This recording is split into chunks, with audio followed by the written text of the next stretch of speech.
My boyfriend lost a dare, and the bet was that I had to kiss his brother on the spot. He didn't even ask if I was okay with it. He just laughed and told his brother, "Victor, it's all my fault. I've put you in a tough spot." I looked coldly at my boyfriend of 3 years. I had clearly told him several times that his brother had ulterior motives towards me. "What are you thinking? Victor comes from a wealthy family. He wouldn't be interested in someone like you. Don't flatter yourself. What are you compared to him? Why would he ever look at you?" Clearly, he was willfully blind, not noticing how his brother was staring at me like a hungry wolf all night. I clicked my tongue in front of my boyfriend and boldly sat on Victor's lap, kissing him. Out of the corner of my eye, I saw my boyfriend casually chatting with other friends. After the party ended, I received a message from Victor. "That was my first kiss. You have to take responsibility." I looked coldly at James, my anger boiling inside me. He had the audacity to make me kiss his brother for a stupid dare. What was even more ridiculous was that he didn't even ask for my opinion, treating me like some object to be used. I took a deep breath, trying to suppress my anger and disappointment. Since the start of the party, Victor's gaze had been like that of a wolf, fixed on me, making me feel sick. Yet James remained oblivious, still laughing and joking with others. I gritted my teeth, deciding it was time to teach him a lesson. Without hesitation, I sat on Victor's lap and stared into his eyes. The surrounding cheers seemed to be muted, everything becoming a blur. I closed my eyes and initiated the kiss, pressing my lips to Victor's. The moment our tongues touched, I felt Victor tremble noticeably. 5 minutes felt like a century, and I forced myself to continue the kiss despite my discomfort. Finally, when the time was up, I pushed Victor away and stood up. I looked around. Everyone was staring at me in shock, while James was still chatting with friends. I let out a cold laugh and turned to leave that suffocating room. I heard someone teasing James behind me as I stepped out the door. "James, aren't you mad that your girlfriend kissed someone else? What's there to be angry about? It wasn't real," James replied dismissively. My heart dropped, and I quickened my pace to escape that toxic place. Once home, I locked myself in my room, ignoring James's persistent knocking. My phone buzzed. It was a message from an unknown number. I opened it and instantly felt a chill run down my spine. That was my first kiss. "You have to take responsibility." I decided not to reply to Victor's message and to handle the situation coldly, but days passed and James still showed no signs of remorse. My heart felt heavy, like a massive stone was pressing down on me, making it hard to breathe. Finally, on the 5th night, James showed up at my door with bubble tea. "I'm sorry, I didn't expect things to turn out this way," he said. He handed me the bubble tea, his tone casual. I reluctantly took it, but my resentment hadn't faded at all. I pulled out my phone and showed James the message from Victor. "I told you before that he had ulterior motives towards me." James frowned and said, "You're not on the same level as him. Stop flattering yourself. He probably just continued the dare after he left. There's no way he'd be interested in you." Those words cut through me like a knife. I felt dizzy, completely let down by James's disrespect. "Are you saying I'm not good enough for him?" I asked coldly. Even though I was just a department head in marketing, I was still a woman with a little money of my own, not to mention James, who was unemployed and relied on his family's rental properties to get by. James seemed to realize he had misspoken and hurriedly tried to explain. "I didn't mean it like that. I just thought," but I didn't want to hear his excuses anymore. We began to argue fiercely, the sweetness of our relationship fracturing. In the heat of our argument, I suddenly recalled Victor's wolf-like gaze. I stood at the entrance of the amusement park, feeling disappointed and angry. James bailed on me again. It wasn't the first time. I took a deep breath and decided to go in alone and have fun. As soon as I entered, I saw a familiar figure. Victor was standing not far away, waving and smiling at me. "James asked me to hang out with you. Something came up last minute, and he couldn't make it," Victor explained. A wave of bitterness hit me. James couldn't even bother explaining it himself. But looking at Victor's sunny smile, my mood instantly lifted. We rode the roller coaster together. Amidst all the screams, I felt a long-lost sense of joy. Victor thoughtfully bought me cotton candy, and the sugary sweetness filled my mouth. We chatted about work and life, and the atmosphere was surprisingly pleasant. Without realizing it, I found myself glancing at Victor's profile. In the sunlight, his features looked especially handsome.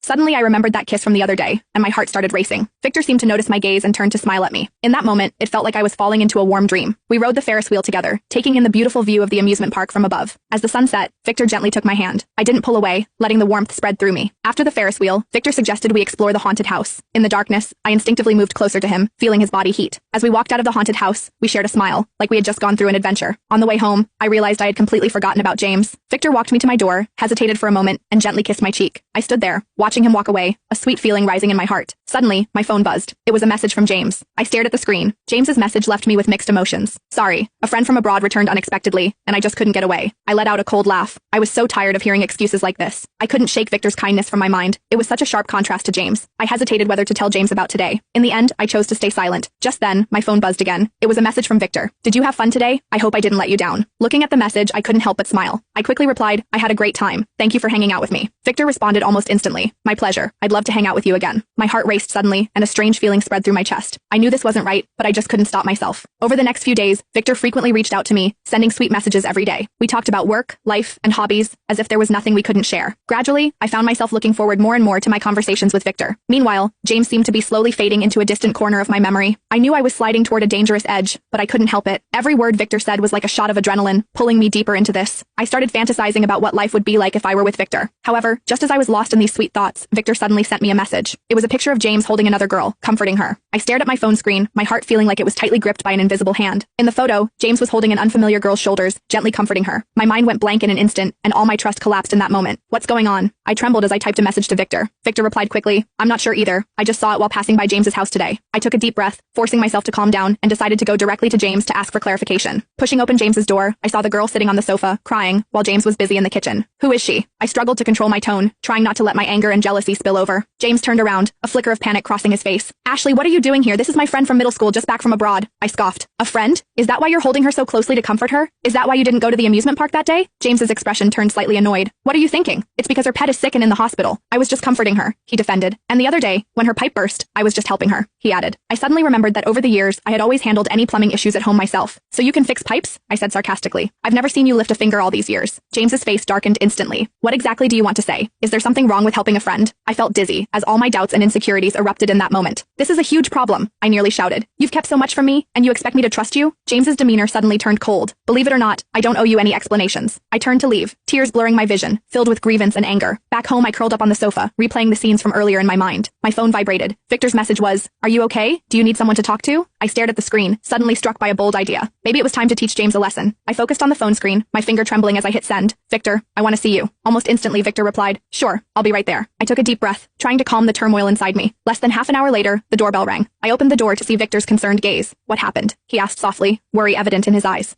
I couldn't help but jump into his arms, tears streaming down my face. Victor gently patted my back, reassuring me, "It's okay, I'm here." I looked up at his gentle eyes, a sudden impulse surging within me. Just as I was about to kiss him, the door suddenly swung open. James stood at the door, his face pale, filled with anger and disbelief.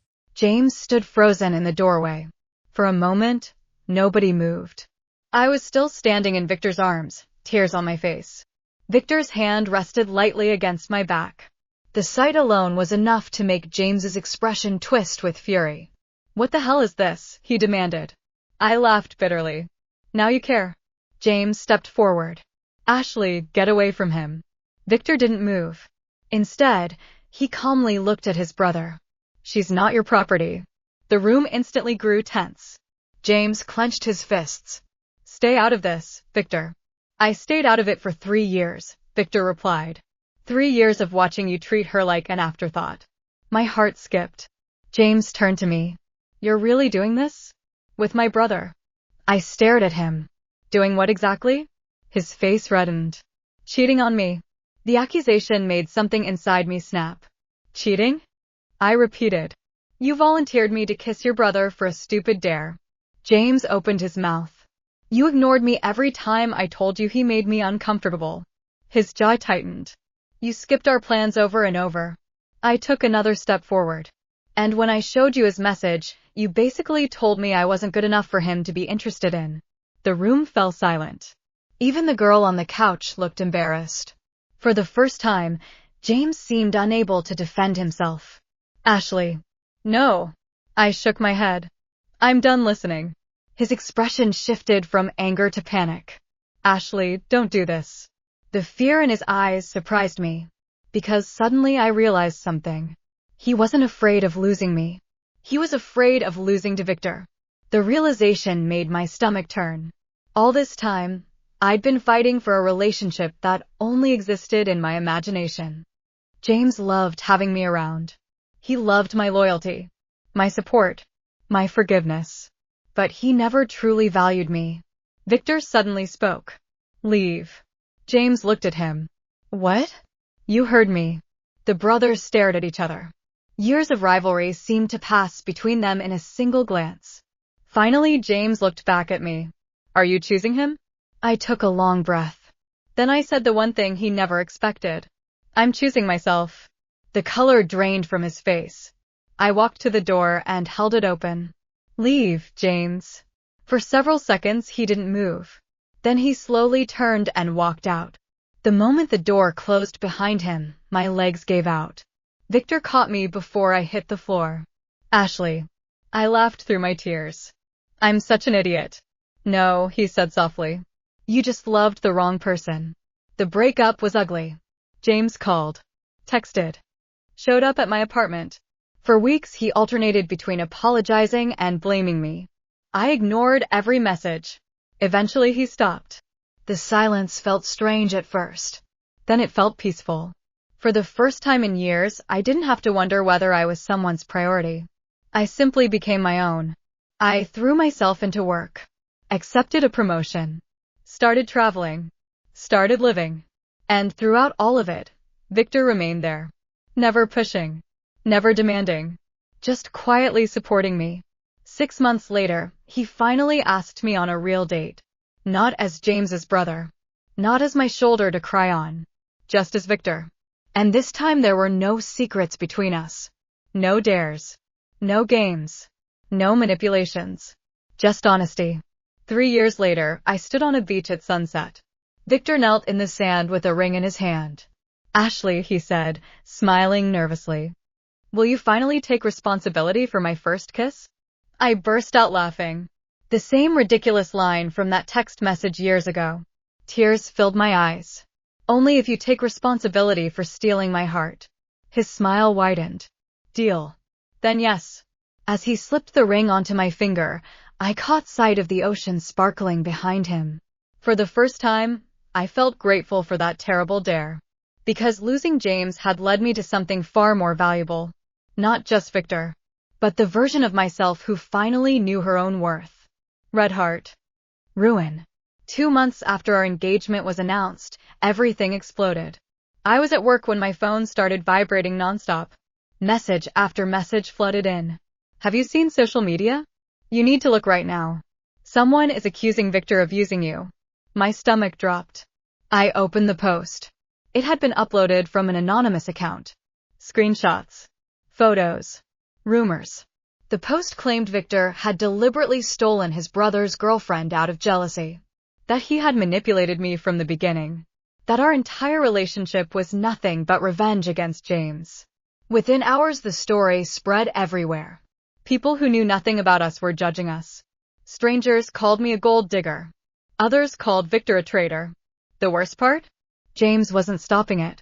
In fact, several screenshots clearly came from his private conversations. That night Victor sat across from me in silence. For the first time since I'd known him, he looked exhausted. "I can handle people attacking me," he said quietly. "But I hate that they're attacking you." I reached for his hand. "We get through it together." Unfortunately, things got worse.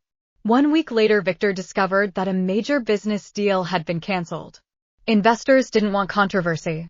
Millions vanished overnight. Then his father made things even worse. The family patriarch publicly sided with James. He demanded Victor end the engagement to protect the family name.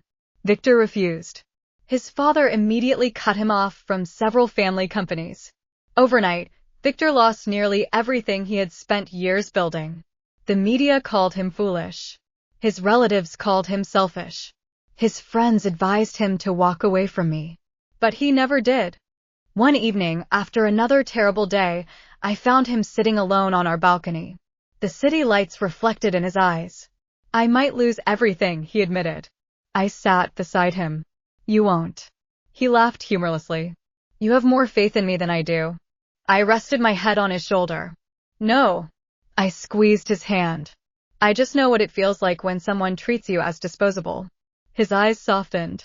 And I refuse to let that happen to you." For a long moment neither of us spoke. Then Victor kissed my forehead. And for the first time in months, he smiled. A real smile. Together we fought back. Evidence emerged proving the anonymous account was connected to James. Several fabricated screenshots were exposed. Former employees testified that James had deliberately leaked information. The public opinion slowly shifted. But the damage had already been done. James's actions ruined his relationship with his family. His father finally learned the truth. The disappointment on the old man's face was devastating. James lost the trust he'd spent a lifetime building. And unlike money, trust couldn't be bought back. Epilogue, 10 years later. The sound of tiny feet thundered through the house. "Daddy." A little girl launched herself into Victor's arms. He caught her effortlessly. "Careful, princess." "No," she giggled. A second child appeared right behind her. Then a third. Our house had become complete chaos. The good kind. I stood in the kitchen watching my husband struggle against 3 children climbing him like a tree. His hair was messier now. There were a few silver strands near his temples. But whenever he smiled at me, I still saw the man from the amusement park. The man who bought me cotton candy. The man who stayed. Victor looked over. Caught you staring again. I rolled my eyes. You're imagining things. 10 years later, and you're still lying. The children groaned. You. Victor laughed. I laughed. And for a moment, everything felt perfect. Later that evening, we sat on the porch swing after putting the children to bed. The sky was painted with stars. Victor slipped an arm around my waist. Do you ever regret it? He asked suddenly. I looked at him. Regret what? Everything. The scandals. The family drama. The years of fighting. I thought about it carefully, then shook my head. If I hadn't gone through all of that, I intertwined my fingers with his, I wouldn't be here. Inside the house, our children were sleeping peacefully.